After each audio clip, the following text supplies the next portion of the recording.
點解 BB 一放低就會喊呢？背後嘅科學原因。Hello， 我係 Jenny， 歡迎嚟到一個令到你同 BB 都瞓得好嘅 channel。點解 BB 一放低就喊呢？你終於花咗成30分鐘，用盡全身嘅愛同埋耐心，將 BB 氹咗佢瞓覺啦。你確保佢瞓得好冧，小心翼翼咁樣將佢放到 BB 床，好似拆彈專家咁樣。然後下一秒佢就即刻大喊啦。你會即刻成個人僵住咗，但係心裏面就喺度吶喊。你啱啱唔係瞓得好好嘅咩？跟住就想同佢一齊喊。如果你喺度聽緊呢一集 podcast， 我估你都可能經歷過呢一種崩潰嘅時刻。但係你知唔知呢？其實唔係你做錯咗啲咩，而係 BB 嘅生存機制喺度運作緊。呢個影片我要話俾你聽，點解 BB 一放低就喊？背後嘅科學原因係咩呢？爸爸媽媽最常犯嘅3個錯誤，導致放低就即刻醒；3個令到 BB 放低之後都繼續瞓嘅方法，令到你終於都可以休息一下。首先第一個部分，點解 BB 一放低就喊呢？呢個其實係一個生存本能，並唔係因為 BB 特別中意黐人，而係幾萬年嘅生物演化結果。喺遠古嘅時期， BB 如果俾人獨自擺低嘅話，代表佢有極大嘅生存危險，可能會被獅子老虎發現啦，可能係被遺棄嘅。所以 BB 嘅大腦就被設計成，只要我感覺到自己被放下，我就要大喊噶啦。點解 BB 對於被放下嘅感覺咁敏感呢？研究發現 BB 對於本體感覺係超級靈敏嘅，能夠偵測到自己係咪俾人抱住緊。當 BB 感受到肌膚接觸嘅消失同埋身體位置嘅改變，佢嘅壓力荷爾蒙皮質醇就會即刻上升，導致即刻醒。咁樣亦都係點解明明你已經抱得佢好冧啦，但只要一放低 BB 佢就會即刻驚醒。所以呢個並唔係你嘅問題，而係幾萬年嚟嘅演化結果。但係問題嚟啦，我哋要點樣去破解呢個機制，令到 BB 可以放低之後繼續瞓呢？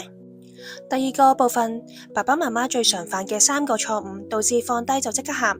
第一個錯誤就係以為 BB 瞓着咗，但係其實只係一個淺層睡眠階段。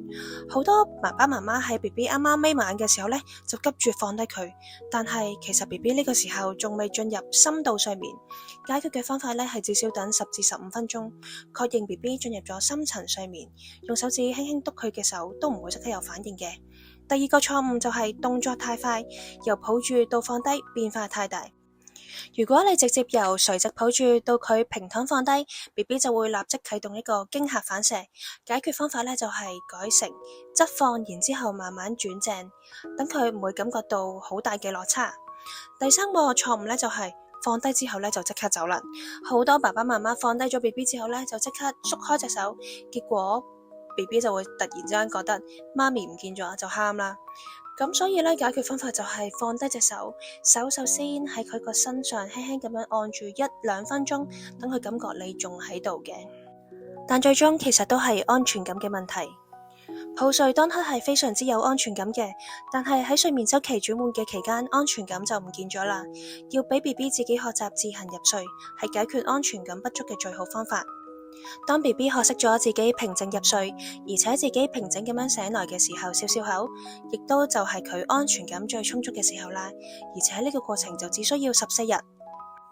想學習完整嘅 BB 自行入睡同埋睡眠訓練，點擊描述欄睇下課程嘅免費試看，用14個晚上嘅時間令到 BB 同埋全家都瞓個好覺。祝你同埋 BB 今晚都瞓得好。如果你對 BB 嘅睡眠又或者以上嘅內容有任何問題，自行入睡課程嘅同學可以直接拉或者 Telegram 我比較快，其他嘅讀者請留言，我全部都會回覆。想學習完整嘅14晚自行入睡計劃同埋小睡訓練，點擊描述欄嘅網頁，睇下免費課程嘅試看部分，你將會揾到幫助全家安睡嘅方法。祝你同埋 BB 都能夠瞓個好覺。